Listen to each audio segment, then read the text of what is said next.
Okay, well, this one's not actually a record. Yes. So this is U2, who obviously a lot of people have a problem Yeah. with U2, and rightly so, Well. in my opinion, when they get to their later years and so on.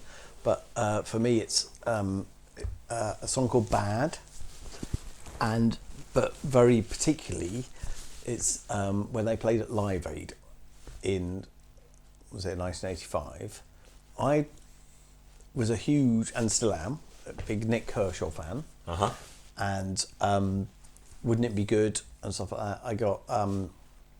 I collected tokens from a Weetabix packet to then send off to then get a tape, and it had a Nick Kershaw song on it, which was Wouldn't It Be Good, and it had Young at Heart by the Bluebells, and I can't remember what the other two songs were. It's a 4-track cassette. Yes, for 4 tokens from the Weetabix packet, and then and Nick Kershaw was then playing at Live Aid, and so I'm 10 years old, and I got my dad's tape recorder to try and bootleg, basically record Nick Kershaw playing at Live Aid, and I did that, and then there was this band came on, and U2, band I hadn't heard of. They were playing this song called Bad, and then is it Bono or Bono? I still don't know how to. I think Bono is a safer bet.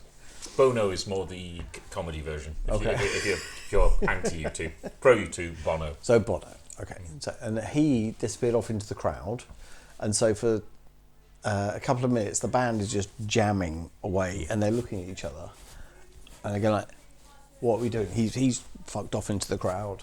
We just have to keep playing, or do we, or don't we?" Yeah. And they're looking at each other, and that for me was a really important moment in terms of understanding what a band actually is, and the relationship between the people in a band, and how they they have those incredible moments where everything goes great, like way better than rehearsal, and you can see them looking at each other and going, "Yeah, we've done this, yeah." And sometimes you can see where they mess up and they go, "Oh," but you can see the interplay between them, and the relationship between them, and all of those hours and hours of rehearsal, and hours of being in a van and driving around, and those you can see that. I think U2 are the absolute exemplar of, they've been going 45 years, right? Longer. And they are the exemplar of what they've said about it is that there's like a common ego for the band that transcends the individual egos. And that's what makes the band. And that's what makes the band. Right. The fact is, anyone who could turn up for work and work with Bono for 45 years deserves a medal, right? But frankly, they get a medal in the form of adulation and millions of pounds. Right. Yeah. So but you have to be impressed, because there's always that thing when bands split up that you think, how petty. When there's a great band and they just can't get on, and you think, just get on. But it's not just band though; it's just human life, isn't it? It is. But in the case of rock music, that they can keep it going, and that they can keep working, and I love that in a band. The point you're making about I really don't like it when I see a band with no interplay on stage. No, I totally agree. I totally agree. Yeah. So Slow Dive last year, band that I've always loved their records. Yeah. But and I saw them in 1992, something like that, and saw them again last year, and there was just, to me anyway, seemingly no chemistry on stage at all. Maybe there is. Maybe it was just me that missed it. Yeah. But I like to see the band interacting. The bass player's looking at the drummer, and the drummer's looking at the bass player. There's a moment they have a laugh, or but interplay. Nonetheless, I think it's like I love that in a band, and I feel quite sad when people look like 4 individuals on stage who are just there playing their bit and that's it, and they're not actually and like together. Whether you like or don't like U2, I don't think there's a band who have. I think their success is rooted in this idea of the band sort of exceeding the sum of its parts. You know. Well, yeah, for me, it's just that particular song. It's that particular performance, That and moment, I genuinely do listen to it a few times a year. That version, the bad at Live Aid, and you can see it's all falling apart, and it's going wrong, and they keep it going. Yeah. And that is, I'm not getting emotional about U2. Yeah. I'm getting emotional about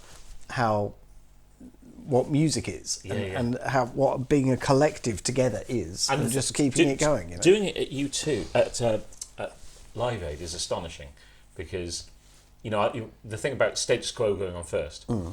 What status quo had in spades was a sort of rigidly reliability. Absolutely rocks, and God bless them. The idea of they can never improv anything. But you're going on first and then going, no problem. Right. And then delivering. Yeah. That was one of the things that Live Aid had, was people like Quo, who I'm not a fan, but what they were was, tight as anyone. Absolutely reliable. And totally reliable. And they went on first, and they. Who's going to start? Quo. Yeah. Because they're not going to let you. And then there was other people.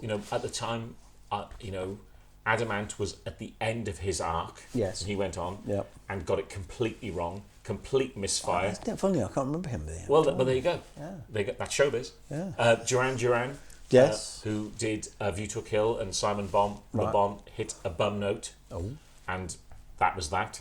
And then there was other people, Queen famously, who understood it was a jukebox, play the hits, and these people who understood the gig, understood the brief, did amazingly. And there were other people who thought, this is an opportunity to play my new song. What a catastrophic error. Yeah. But for me, it's not even about U2. It's not even about bad. It's about seeing a band being a proper band together. Before that, I'd liked Nick Kershaw and other pop songs. I used to listen to the Network Chart Show every week, record it on tape and stuff. But it was the first time that I saw that things can go wrong. And then he had to make it in the moment and just keep it going. The music you and I,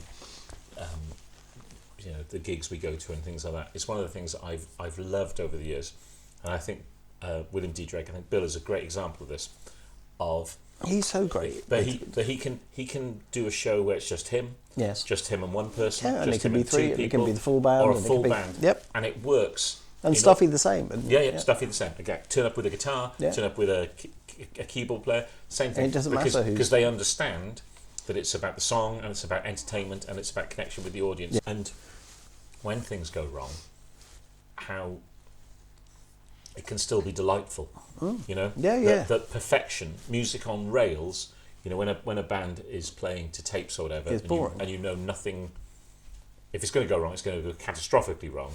Unfortunately, the way that music technology works now, it's too easy to remove those moments. But for me, that's where the joy is. That's where it's because we're fallible, because we're making mistakes, and that's where the good stuff is. Absolutely.